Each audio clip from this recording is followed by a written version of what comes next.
ان ساری چیزوں سے بچنے کا ایک ہی حل ہے، وہ کیا ہے؟ نیک لوگوں کی صحبت۔ اس کے علاوہ نہیں بچ سکتے آپ، نہ آپ کے بچے بچ سکتے ہیں۔ دجال نے اپنا جال ایسے بچھا دیا ہے، ایسے بچھا دیا ہے کہ قدم قدم پہ میرے دوستو اس کے جال ہیں، قدم قدم پہ۔ ادھر سے نکلو گے ادھر پھنس جاؤ گے، ادھر سے نکلو ادھر پھنس جاؤ گے، ادھر سے نکلو گے ادھر پھنس جاؤ گے۔ اس کا ایک ہی حل ہے کہ اپنی صحبت کو ٹھیک رکھو، نیک لوگوں کی صحبت میں رہو، اچھے لوگوں کی صحبت میں رہو، چونکہ اچھی صحبت انسان کو اچھا بناتی ہے اور بری صحبت بولو برا بناتی ہے۔ صحبت صالح ترا صالح کنت، صحبت طالح ترا طالح کنت۔ اچھی صحبت تجھے اچھا بنائے گی۔ حضور نے فرمایا اچھی صحبت کی مثال، اچھی صحبت کی مثال عطر فروش کی ہے۔ خوشبو نہ بھی لو نا، جتنی دیر اس کے پاس بیٹھے رہو گے اس کی خوشبوؤں سے تمہارا دماغ معطر رہے گا۔ نیک لوگوں کے پاس بیٹھ کے کچھ بھی نہ سیکھو نا، جب تک ان کے پاس بیٹھے رہو گے تو تمہارا دماغ روحانیت سے معطر رہے گا۔ اللہ کی رحمت ان پہ برس رہی ہے، وہ رحمت تمہارے اوپر بھی برسے گی۔ حکیم علامت حضرت مولانا شیخ علی صاحب تھانوی رحمہ اللہ یہی بات بیان فرما رہے تھے۔ ایک نواب صاحب بیٹھے ہوئے تھے، گرمیوں کا موسم تھا، تو کہنے لگے حضرت یہ جو آپ نے کہا کہ جو آدمی نیک لوگوں کے پاس بیٹھتا ہے، ان کی صحبت میں بیٹھتا ہے، ان کی صحبت اختیار کرتا ہے، ان کے اوپر اللہ کی رحمت برستی ہے، تو جو پاس بیٹھتے ہیں ان پر بھی برستی ہے۔ ایک آدمی زنا کر کے آیا ہے اور وہ پروفیشنل زانی ہے، پروفیشنل شرابی ہے، وہ ایک نیک آدمی کے پاس آ کے بیٹھے، اس میں بھی رحمت برسے گی؟ فرمایا ہاں اس پہ بھی برسے گی، اس میں بھی برسے گی۔ کہ یہ کیسے ہو سکتا ہے؟ تو اتفاق سے اس وقت وہ گرمیوں کا موسم تھا نا، تو یہ پنکھے تو ہوتے نہیں تھے، وہ ہاتھ والے پنکھے ہوتے تھے، ہاتھ والے۔ تو خادم جو ہے نا حضرت کو پنکھا جھول رہا تھا، پنکھا۔ تو حضرت تو حکیم الامت تھے نا، تو فرمانے لگے نواب صاحب آپ کو ہوا لگ رہی ہے پنکھے کی؟ کہا جی لگ رہی ہے۔ کہا آپ کو تو نہیں جھول رہا، یہ تو مجھے جھول رہا ہے۔ یہ پنکھا آپ کو جھول رہا ہے یا مجھے؟ تو کہنے لگی حضرت نہیں تو آپ کو جھول رہا ہے۔ فرمایا آپ کو ہوا کیوں لگ رہی ہے؟ اس لیے کہ آپ میرے قریب ہیں۔ جب میرے خادم کا پنکھا جھلے اور اس کی ہوا میرے پاس بیٹھنے والے کو بھی لگے تو اللہ کی رحمت برسے، تو اللہ کے نیک بندے کے پاس بیٹھنے والے اللہ کی رحمت سے اللہ ان کو محروم چھوڑیں گے؟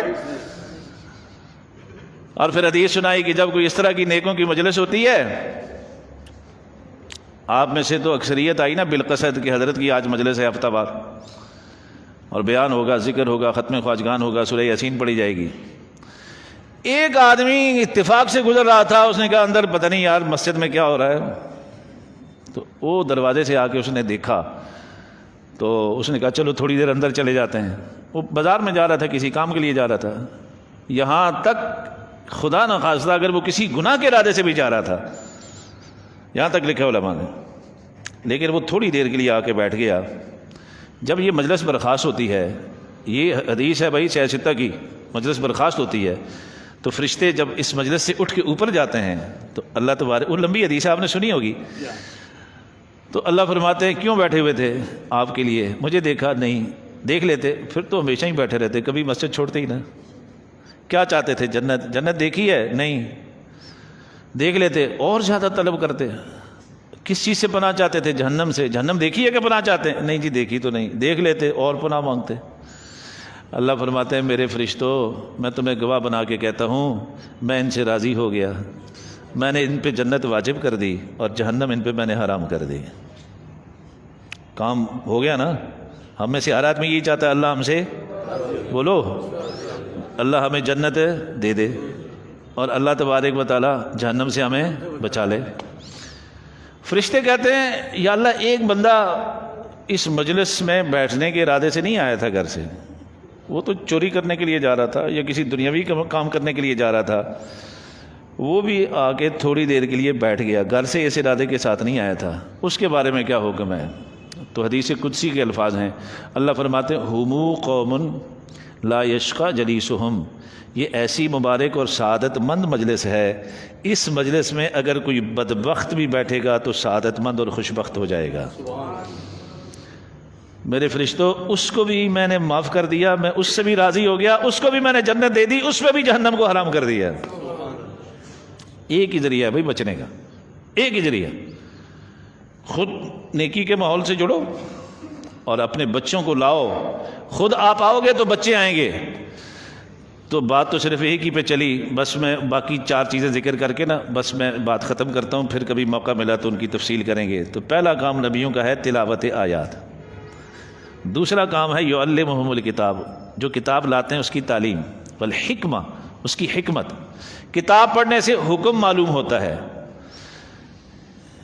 کتاب پڑھنے سے، کتاب سیکھنے سے حکم معلوم ہوتا ہے، لیکن اس حکم کو کس وقت کس طریقے سے امپلیمنٹ کرنا ہے اس کو کہا جاتا ہے حکمت۔ اس کو کیا کہتے ہیں؟ ہاں، نہیں ڈنڈے مارنے۔ میں بعض لوگ نئے پڑھ کے آ جاتے ہیں نا، وہ ایک دم ہی سارے مسئلے بیان کرنا شروع کر دیتے ہیں، وہ پھر بعض اوقات خیر کے بجائے شر نکلنا شروع ہو جاتا ہے۔ حضور جب فاتح کی حیثیت سے مکہ میں داخل ہوئے تو آپ نے اماں جی کو کیا فرمایا تھا؟ عائشہ صدیقہ کو فاتح کی حیثیت سے آپ نے کہا عائشہ میرا جی چاہتا ہے میں بیت اللہ کو گراؤں اور ان بنیادوں پہ میں اس کو تعمیر کروں جن بنیادوں پہ میرے جد امجد حضرت ابراہیم علیہ السلام نے تعمیر کیا تھا۔ یہ ہے علم۔ لیکن حضرت پھر آپ کرتے کیوں نہیں؟ فرمایا تیری قوم نو مسلم ہے، اگر میں ابھی گراؤں گا تو کہیں یہ جاہلانہ عصبیت کا شکار ہو کے مقابلے پہ آ کے کہیں اسلام سے ہی نہ باغی ہو جائیں، اس لیے میں اپنی اس خواہش کو میں اس پہ عمل درآمد نہیں کرتا، اس پہ عمل درآمد میں نہیں کرتا۔ کیوں؟ یہ ابھی ان کی تربیت تو نہیں ہوئی نا، ابھی کلمہ پڑھا ہے، ابھی گراؤں گا تو یہ کہیں وہ دیکھے محمد نے ساڈا قبلہ، محمد نے ہمارا قبلہ گرا دیا، ہمارے آباء و اجداد کی جو نشانی تھی اس کو ڈیمالش کر دیا۔ تو جاہلانہ غیرت ان کی اٹھے گی اور اس کا نتیجہ یہ بھی نکل سکتا ہے کہ کہیں سرے سے یہ دوبارہ مرتد نہ ہو جائیں، کفر میں داخل نہ ہو جائیں۔ یہ ہے حکمت، اس کو کیا کہا جاتا ہے؟ وَيُعَلِّمُهُمُ الْكِتَابَ وَالْحِکْمَةَ۔ یہ نبیوں سے ملتی ہے، یا جو نبی والے ہوتے ہیں ان سے ملتی ہے، ان سے حکمت ملا کرتی ہے۔ صرف کتاب کا علم کافی نہیں ہوتا، اس کتاب میں جو کچھ ہے اس کو کب نافذ کرنا ہے، کس وقت بیان کرنا ہے، کس وقت اس کے بارے میں بات کرنی ہے، اس کو کہا جاتا ہے حکمت۔ اس کو کیا کہتے ہیں؟ میں نے آسان الفاظ میں اس کی تشریح کی ہے، میں علمی گفتگو میں نہیں جانا چاہتا، آسان الفاظ جو آپ کو سمجھ آ جائے سب کو، ٹھیک ہے۔ اور چوتھا جو وظیفہ ہے نبیوں کا وہ ہے وَيُزَكِّيهِمْ۔ انبیاء چوتھا کام کرتے ہیں تزکیے کا۔ کس کا؟ تزکیہ کہتے ہیں پاک کرنے کو۔ تو انسان 2 چیزوں کا مجموعہ ہے، ایک روح، ایک جسم۔ جسم کی پاکیزگی اور جسم کا تزکیہ ہوتا ہے شریعت کے ذریعے سے، شریعت کے ذریعے سے۔ آپ کو شریعت بتائے گی آپ کا وضو ٹوٹ گیا تو کیا کرنا ہے، جنابت لائق ہوگی، عورتوں کو ماواری آ گئی تو کیا کرنا ہے، کیسے پاک ہونا ہے، یہ پتہ آپ کو کہاں سے چلے گا؟ بولو نا، شریعت سے چلے گا۔ شریعت آپ کو بتائے گی، شریعت بتائے گی اس سے بچنا، یہ کپڑے پہ لگ گیا تو کپڑا پلید، جسم پہ لگ گیا تو جسم پلید، اگر لگ گیا بالفرض ان کیس تو اس کو اس طریقے سے پاک کرنا ہے۔ جسم کی پاکی آپ کو پتہ چلے گی شریعت سے، اور جسم سے زیادہ اہم ہے روح۔ جس طرح جسم پہ گندگیاں اور غلاظتیں لگتی ہیں اسی طریقے سے روح میں بھی گندگیاں اور غلاظتیں لگتی ہیں۔ شرک سب سے بڑی غلاظت ہے، انما المشرکون نجس، سب سے بڑی نجاست ہے، روح کی بیماری ہے۔ حسد روح کی بیماری ہے، کبر روح کی بیماری ہے، عجب روح کی بیماری ہے، کینہ روح کی بیماری ہے، بغض روح کی بیماری ہے، مال کی محبت، دنیا کی محبت، یہ روح کی بیماری ہے۔ یہ چیزیں روح کو پلید کرتی ہیں۔ اس روح کی ناپاکی کو دور جو کیا جاتا ہے اس کو کہا جاتا ہے طریقت۔ اس کو کیا کہتے ہیں؟ اس لیے اللہ نے 2 سلسلے جاری فرمائے حضور کے بعد، ایک سلسلہ شریعت والوں کا جن کو فقہا کہا جاتا ہے، اور دوسرا سلسلہ طریقت والوں کا جن کو اولیاء کہا جاتا ہے۔ شریعت میں بھی 4 سلسلے رکھے، حنفی، مالکی، حنبلی اور شافعی، 4 سلسلے ہیں نا، یہ چاروں سلسلے شریعت ہیں۔ اور طریقت میں بھی اللہ نے 4 سلسلے رکھے، نقشبندی، قادری، چشتی، سہروردی۔ اور ہم اہل سنت والجماعت ہیں الحمدللہ، ہم فقہا کو بھی مانتے ہیں اور اولیاء کو بھی، ہم شریعت کے بھی 4 سلسلوں کو مانتے ہیں اور طریقت کے 4 سلسلوں کو بھی۔ شریعت کے 4 سلسلوں کا جو تعلق ہے وہ علوم ظاہریہ کے ساتھ ہے، اور طریقت کے 4 سلسلوں کا تعلق علوم باطنیہ کے ساتھ ہے۔ کس کے ساتھ ہے؟ علوم باطنیہ کے ساتھ. اس کو کہتے ہیں تزکیہ عربی زبان میں. اسی کا دوسرا نام ہے تصوف. اس کا دوسرا نام کیا ہے؟ کیونکہ تصوف میں بھی تزکیہ ہوتا ہے, تصوف میں بھی تزکیہ ہے. یہ ہمارے ہاں تصوف کے نام سے جو بدعات گڑھ کے تصوف کے اندر داخل کر کے تصوف کو جو بدنام کرنے کی کوشش کی گئی, اس کے ری ایکشن میں ایک طبقہ تو وہ پیدا ہوا جس نے سرے سے تصوف کا انکار کر دیا. یہ غلط ہے بھائی, یہ تو غلط ہے. ایک آدمی نماز میں اضافہ کرے تو آپ نے نماز کا انکار کرنا ہی ہے اضافے کا؟ بولو نا بھائی. ایک آدمی روزے میں اضافہ کرے تو آپ نے روزے کا انکار کرنا ہی ہے اس اضافے کا. ایک آدمی نماز میں کمی کرتا ہے, آپ نے اس کمی کا انکار کرنا ہے یا سرے سے نماز کا انکار کر دینا؟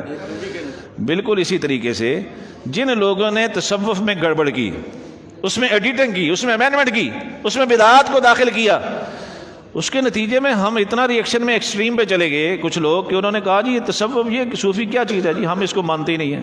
نہ بھائی, تصوف تو اپنی جگہ بالکل ٹھیک ہے. اس میں جو اضافہ ہے یا اس میں جو کمی ہے وہ قابل قبول ہے. حضرت تھانوی رحمہ اللہ فرماتے ہیں, حضرت مولانا زکریا صاحب رحمہ اللہ فرماتے ہیں کہ میرے پاس, میں اپنے خانقاہ کے کمرے میں بیٹھا ہوا تھا تو میرے پاس مولانا حبیب الرحمان صاحب احرار والے ایک دم آئے اور مجھے کہنے لگے میرے پاس ٹائم نہیں ہے, میں نے چونکہ آگے سفر کرنا ہے, تھوڑا سا وقت ہے, تو بڑا صوفی بنتا پھرتا ہے. شیخ الحدیث مولانا زکریا صاحب رحمہ اللہ فرماتے ہیں تو بڑا صوفی بنتا پھرتا ہے, تصوف کا بڑا دائی ہے. یہ تصوف ہے کیا چیز؟ مجھے بتا, تصوف کس کو کہتے ہیں؟ تصوف کس کو کہا جاتا ہے مجھے بتاؤ. تو حضرت نے فرمایا کہ حضرت تصوف شروع ہوتا ہے انما الاعمال بالنیات سے اور جا کے ختم ہوتا ہے ان تعبد اللہ کانک تراہ فان لم تکن تراہ فانہ یراک. آخر شیخ الحدیث تھے نا. حضرت تصوف کی ابتدا ہے نیت خالص کرو. سب سے پہلی محنت یہ ہے کہ نیت میں کھوٹ نہیں ہونا چاہیے. اس کی انتہا یہ ہے کہ اللہ کی ایسے عبادت کرنے والے بن جاؤ کہ گویا اللہ تمہارے سامنے موجود ہے, تم اس کو دیکھ رہے ہو. اور اگر یہ مرتبہ حاصل نہیں ہے تو پھر دوسرا یہ تو سوچو کہ اگر اللہ کو ہم دیکھنے کی صلاحیت ابھی تک نہیں حاصل کر پائے تو کم از کم یہ تو سوچو نا اللہ ہمیں دیکھ رہا ہے. تو جس کے دل میں یہ حضوری آ جائے گی کہ اللہ ہمیں دیکھ رہا ہے, کبھی غلط کام کرے گا؟ فرمایا حضرت بس یہ تصوف ہے. تو مولانا ہنسے اور کہنے لگے کہ یار میں تو بڑی لمبی چوڑی بحث سوچ کے آیا تھا کہ تو یہ تعریف کرے گا میں اس پہ یہ اعتراض کروں گا, تو یہ جواب دے گا میں اس پر یہ اعتراض کروں گا, تو یہ جواب دے گا میں اس پہ یہ نقص وارد کروں گا, تو یہ جواب دے گا اس پر میں یہ مناقشہ لاؤں گا, تو یہ جواب دے گا اس پر یہ معارضہ پیش کروں گا. تو نے تو چٹکی میں سارا مسئلہ ہی حل کر دیا. تو سب سے پہلی محنت ہے نیت کا اخلاص, یہ تصوف میں سکھایا جاتا ہے.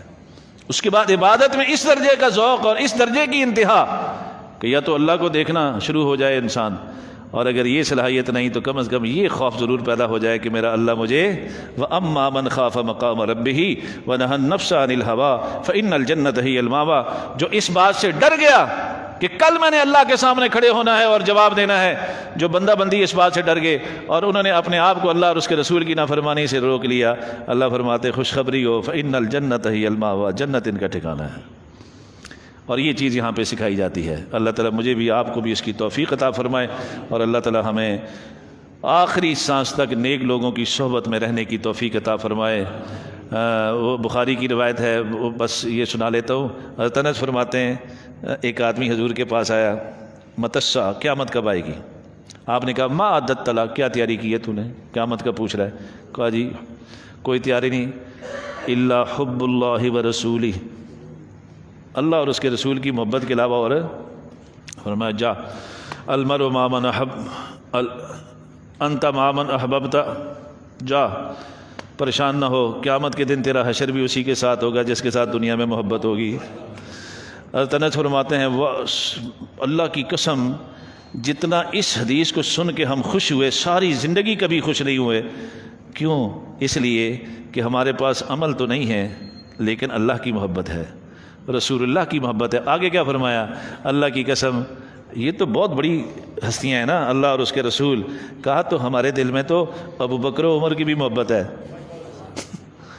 ابو بکر اور فرماتے ہیں کہ ہمارے عمل تو ابو بکر و عمر جیسے نہیں, لیکن نبی نے گارنٹی دے دی ہے جن کے ساتھ محبت ہوگی قیامت میں حشر بھی ان کے ساتھ ہی ہوگا. ہاں تو اپنا چناؤ کر لو, محبت کس کے ساتھ ہے تمہیں؟ ہاں نیک لوگوں کے ساتھ ہے، صحابہ کے ساتھ ہے، اہل بیت کے ساتھ ہے، تابعین کے ساتھ ہے، اولیاء کے ساتھ ہے، فقہاء کے ساتھ ہے، اتقیاء کے ساتھ ہے۔ یہ محبت بھی بڑے کام کی چیز ہے۔